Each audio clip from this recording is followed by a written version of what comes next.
Estudo bíblico. Tema: o perfil do cristão. A vida cristã séria significa continuamente fazer julgamentos morais. Para isso devemos, em primeiro lugar, aceitar que existem leis morais aplicáveis a todos. Para alguns, a escolha entre o certo e o errado, o bem e o mal, é baseada naquilo que for conveniente para o momento. Outros baseiam a sua moralidade nas convicções culturais ou na influência da mídia, principalmente da TV. Os cristãos devem tirar seus valores da Bíblia. A ética bíblica está preocupada com o estilo de vida que a fé cristã exige. Tiago 3, versículo 13. 1 Pedro 3, versículo 2 a 16. 2 Pedro 3, versículo 11. O caráter de Deus é refletido na ética bíblica. Assim, as virtudes como honestidade, bondade, gentileza e integridade são atributos definidos por Deus, e não estão sujeitos às opiniões particulares. A ética bíblica é para todos, não distingue raça, classe social e nível cultural. Gálatas 3, versículo 28, Colossenses 3, versículo 11, Tiago 2, versículo 1 a 10. Os requisitos morais pelos quais os cristãos devem viver hoje são os mesmos de ontem e serão os mesmos de amanhã, porque Jesus Cristo é o mesmo, ontem, hoje ou será eternamente. Hebreus 13, versículo 8. A nossa tarefa é chamar de certo, errado, bem ou mal, o que Deus chama certo, errado, bem ou mal. Não há liberdade individual para decidir quais valores são corretos. Deus já os revelou para nós. Para o cristão, o estilo de vida é uma questão de lealdade a Deus, não de preferência pessoal. Qual a ordem moral contida nas Escrituras?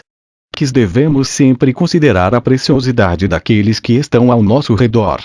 Devemos viver de uma maneira que reflita Cristo em nós. Jesus sempre se orientava em relação aos outros e estabeleceu o padrão ético, uns aos outros das Escrituras.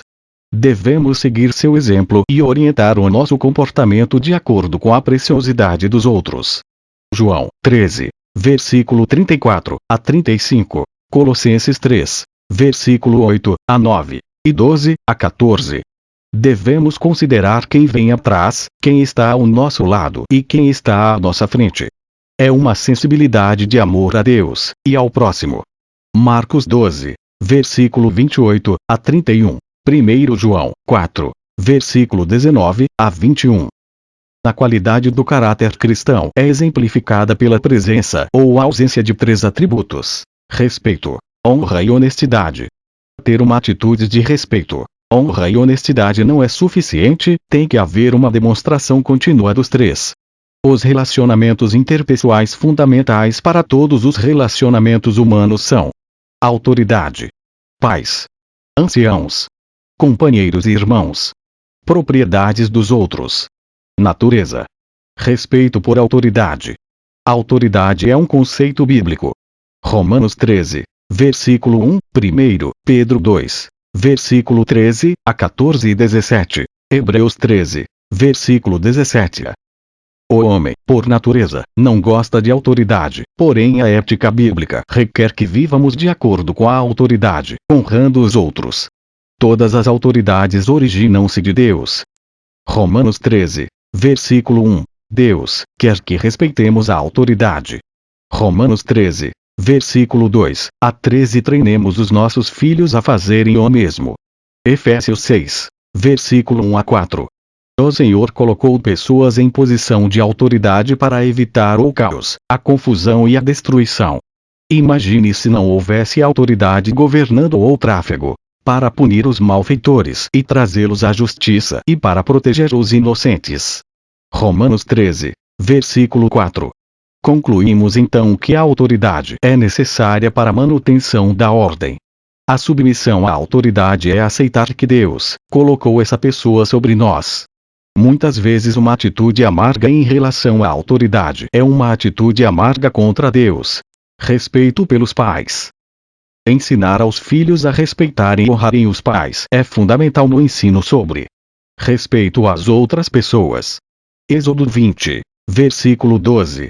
O mandamento de Êxodo 20, Versículo 12 está associado a uma promessa. Consequentemente, a desonra também está ligada a uma maldição. Os que desonram seus pais receberão o peso do julgamento de Deus. Provérbios 30, versículo 17, Êxodo 21, versículo 15 e 17, Levítico 20, versículo 9. Os filhos não obedecerão, respeitarão ou honrarão automaticamente a seus pais. Essas atitudes são contrárias à sua natureza. Eles precisam receber treinamento e orientação. Os pais são os governadores designados por Deus para administrar as almas de seus filhos. De acordo com a Bíblia, honrar os pais implica em um profundo respeito, dado com amor.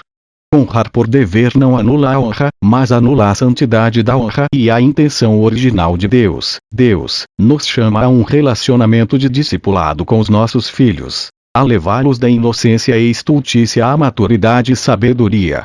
Provérbios 4, versículo 1 a 7. Respeito por idade. A mensagem bíblica é clara. Honrar a idade é honrar a Deus. Levítico 19, versículo 32. É uma ordem bíblica. A tradução literal desse versículo é que diante de uma pessoa idosa, você se levantará e a honrará, e assim temerás o seu Deus. Respeito pelos colegas e irmãos.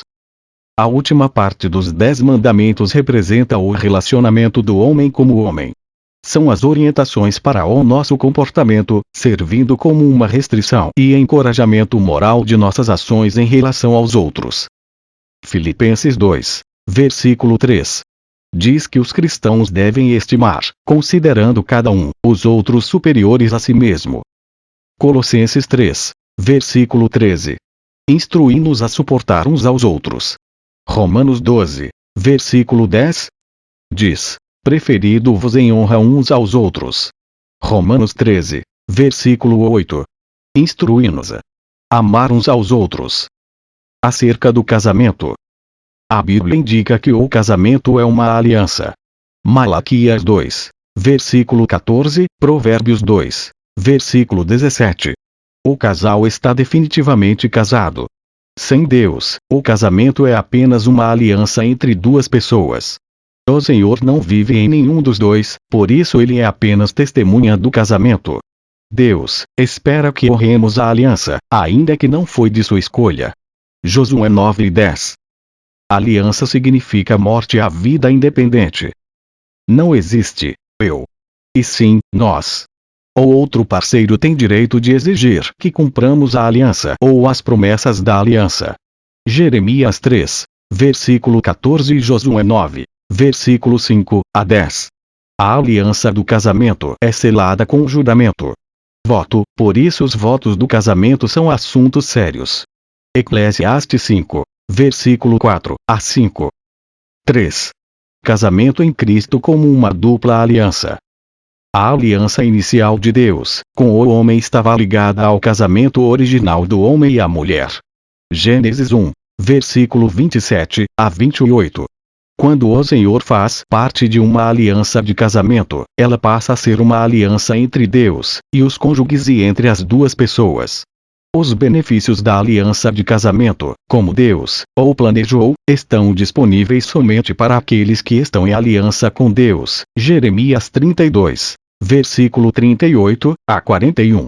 Deus testemunha o nosso casamento, porém, se nenhum dos parceiros é salvo, ele fica impossibilitado de participar do casamento.